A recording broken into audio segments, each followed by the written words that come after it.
everyone, I'm Mariana. And I'm Laura. We're former Division 1 athletes. We're two sports, two programs. Originally from Tijuana, Mexico. And we're best friends. In this our podcast, You Had to Be There. Welcome to our second episode.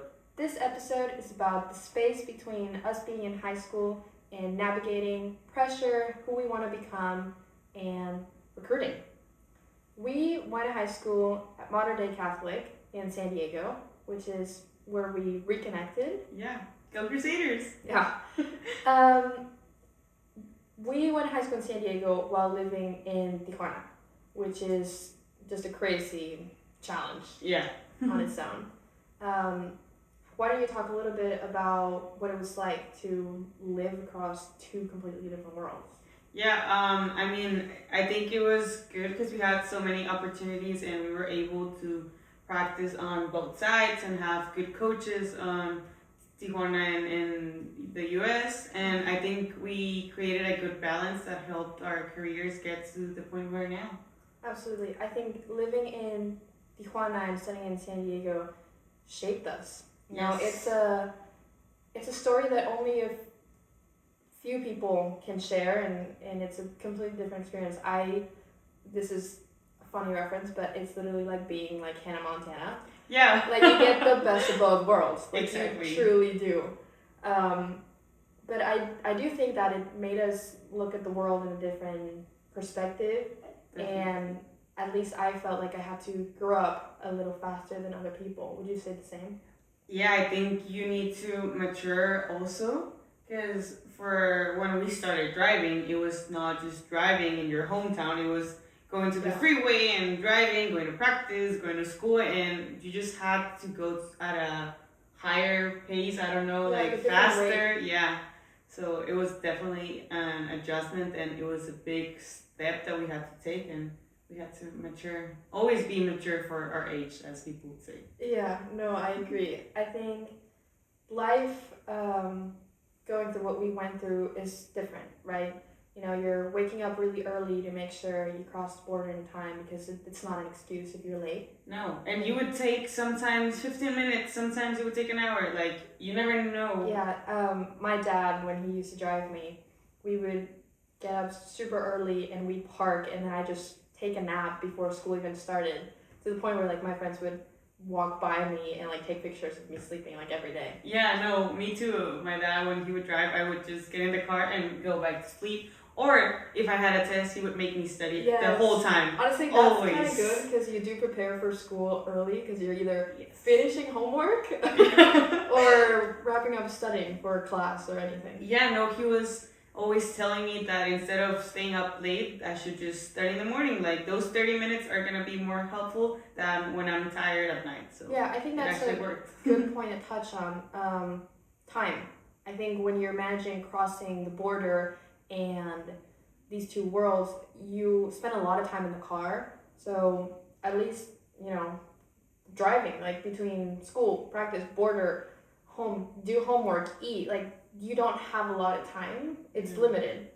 So time management came at an early age. Absolutely. Even for our parents, God bless them. Yeah. Honestly, having to drive us, those first couple of years. And cooking for us too, making sure we would eat healthy and like bringing it. Like for me, I would eat in the car so many times, and my mom would just bring me my lunch, and it was not just always buying fast food because that's not what an athlete should eat. And she would always just take care of me, so good.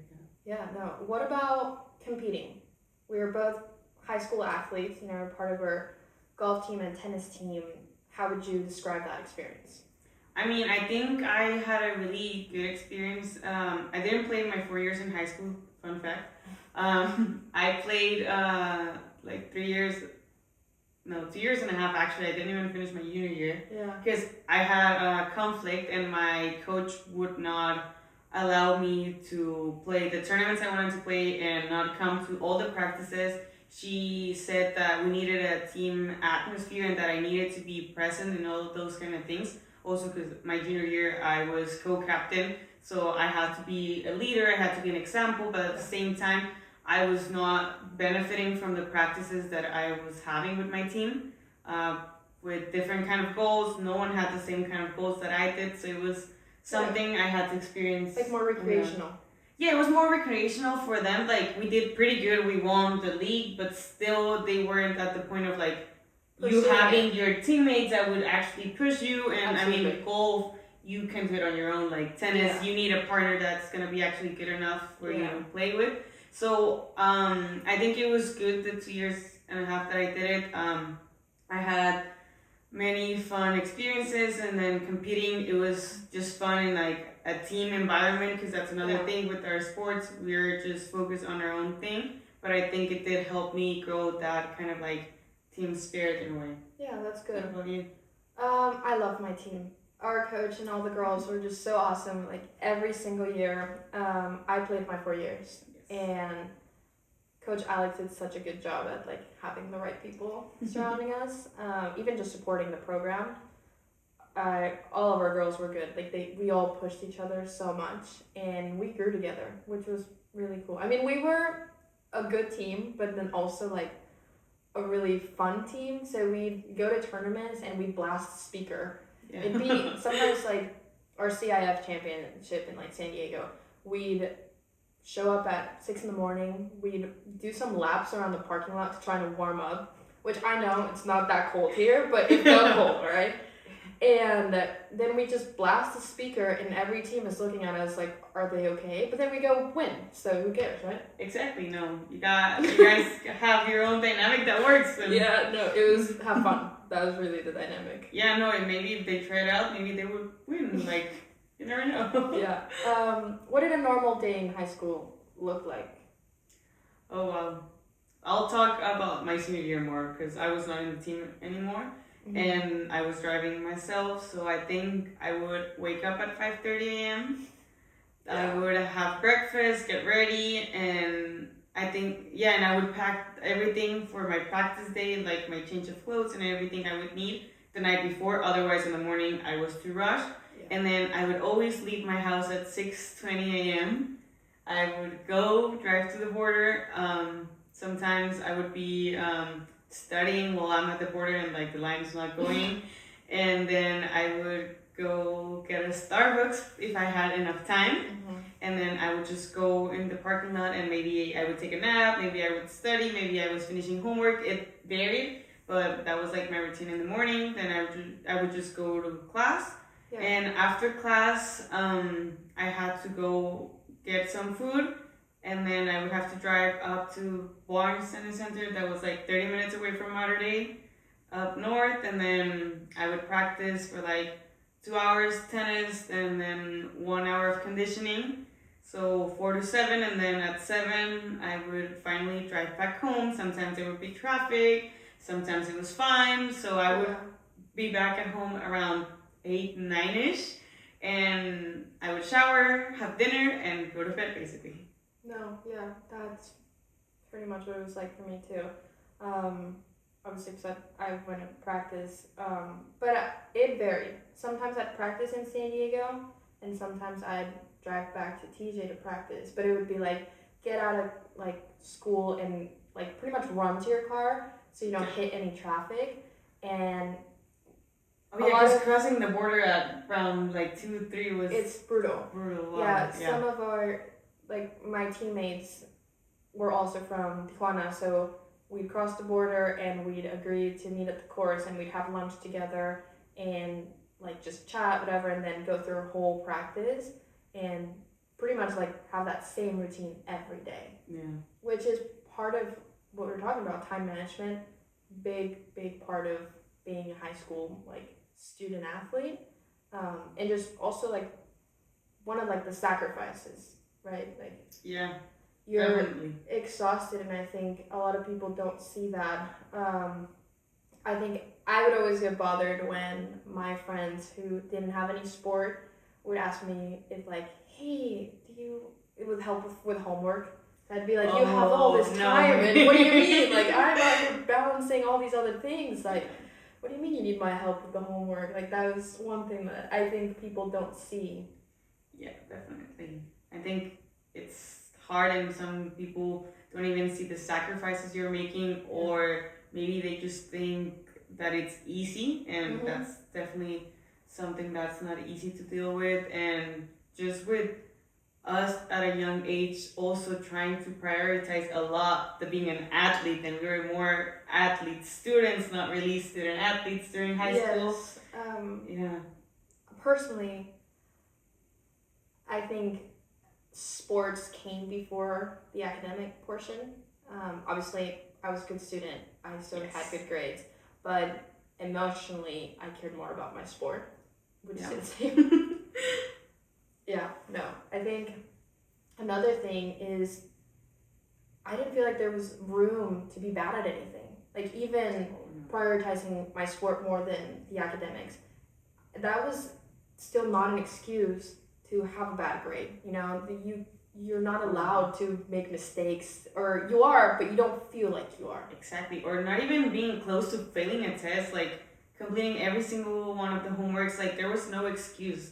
Like other normal students, like if they would fail a test, and I would be like, how? Like you have so much time to study. Yeah, or like the homeworks, like it's so easy. You just have to like think 2 seconds and do them. Not that school is easy. School can be hard for other people. School can be hard, yeah. But I think if you do have more time to dedicate towards it, yes, compared to what we have experienced, also just spending so much time in the car, we got frustrated with our friends for sure. Yeah, I know for sure that was the thing.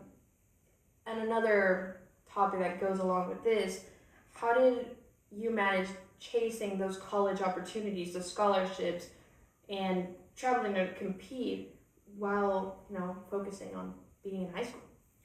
Well, I think that I didn't during high school. I didn't play any tournaments in Mexico anymore. Mm-hmm. I decided that the way to go for me was just playing tournaments in SoCal, because the tennis level, honestly, it's so high that my parents would tell me, like, if you're winning all of these tournaments, then we have to invest into like higher level tournaments. But since I didn't win them all, like no, but I understand. There's so many players in Southern California that you get more exposure out of it than traveling to the south of Mexico and competing on there. Yeah, no, so I think I was able to balance it pretty well, because I would just play during tournaments and everyone was doing the same thing. So everyone, the tournament directors were pretty nice about schedules and stuff. So I think it was very easy, I would say, for me to just adapt with like the traveling, because it wasn't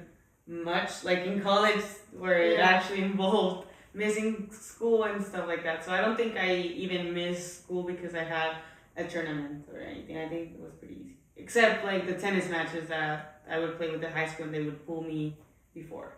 Those were nice. Those were nice. No, it was nice to be able to leave class early or just show up late to play in an event. Exactly. No, I think that makes sense. I think it's such a different lifestyle, right? You also have your support of your parents and friends, and you get to just come back home and not have to think about all these other factors. Exactly. Like being in college and trying to figure out what I'm making for dinner. Like it's such a small thing, but it's you realize how important it is. Yes. Yeah, you have to eat, so But no, I think that makes sense. I think personally, it didn't affect me that much, time-wise, but it did mentally.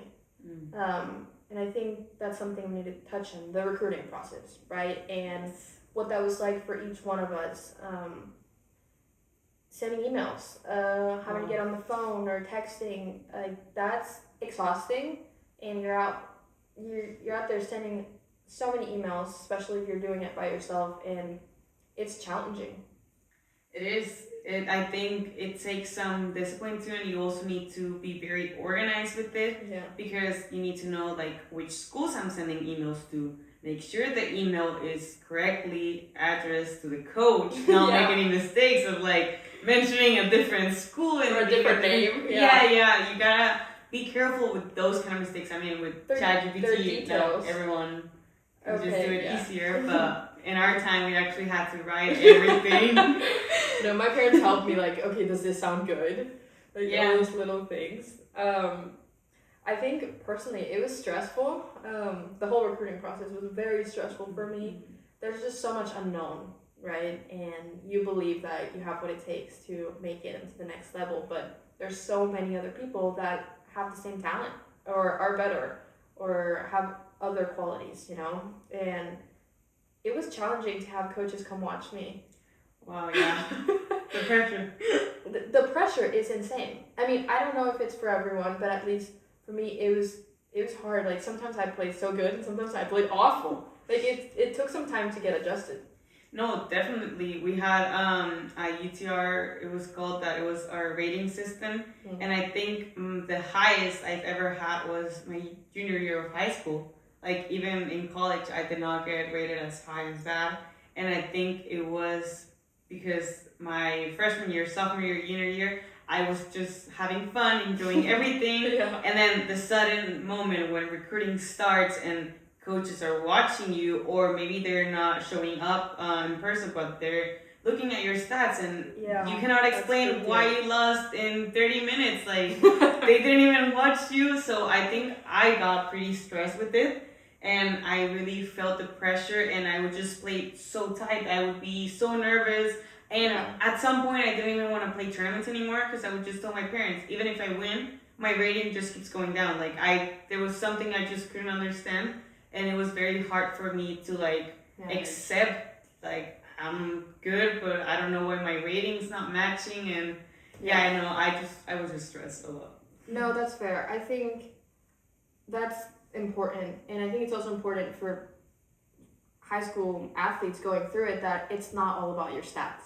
Who you are matters, and sometimes coaches will go watch you play, and they're not even looking at how you're playing, they're looking at how you're reacting to what you're doing. Too. Yeah, who you are, how you treat your opponent, your coaches, you know, people around you, like, that also matters. And I think people talk about it, but people always focus on the ratings or the stats. Yes, because that's the thing that everyone tells you they're going to be interested in. Like, if you have a good ranking, they're going to be attracted to you more than if you have a lower ranking. But it's just, I think, getting the opportunity, it's different too. Yeah, who you are as a person matters, you know. When choosing your school, was that a challenge? I think so, because with COVID, as I said before in the other episode, it really changed my options that I had available. So I had already signed to the school in Mexico, in Monterrey, and I was happy with it. I did my visits over there, and I really liked the school and the coaches, the team, everyone. Yeah. And last minute, I decided, like, no, I want to pursue the dream of staying in the U.S. And my coach, it really helped me to get connected to the right school. And I think that was just the transition of, like, changing my mind last minute and having to tell the other coach, like, I'm really sorry, but I cannot take the offer anymore. I got a better offer somewhere else. But yeah, no, that makes sense. I mean, it was a weird time with COVID and everything. Yes. So I don't think anyone was expecting you, any of us, to be okay with how the world was. And hopefully no one else will ever have to experience that. Yeah, hopefully. No, I think going through that process puts you through so many different ringer of emotions, you know.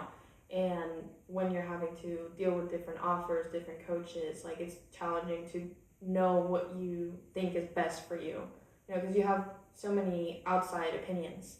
And I think that's another point where your friends can say something, your parents can say something, but it's just, you know, at the end it's up to you and what you want and what you want to get out of it. Yeah, no, I think it's putting your priorities clear, having them clear, and then just putting yourself first, being selfish. Like, your parents are not the ones who are going to go to college. Like, they're not the ones that are going to have to deal with the coach and the teammates. So I think that's a very big thing, just focusing on what's going to be the best for you. Yeah, absolutely. Well, now that we've kind of touched a little bit on all of it, you know, is there anything that, looking back, you tell yourself to look out for? I mean, I think I would just handle taking the decisions and not pressuring myself so much, because I feel like we always want to be perfect. We always want to have everything figured out, and life is not going to work that way. And I think I have learned with the years to adapt better and to also accept those rejection letters better. No, absolutely. That's a big one. I think life isn't always how you expected, and you have to be okay with what comes at you and just be certain that it is what's best for you at the end of the day, which can be challenging and can take a really tough mental load, and it's something that we will be talking about in our next episode, just the challenges and how to manage it emotionally.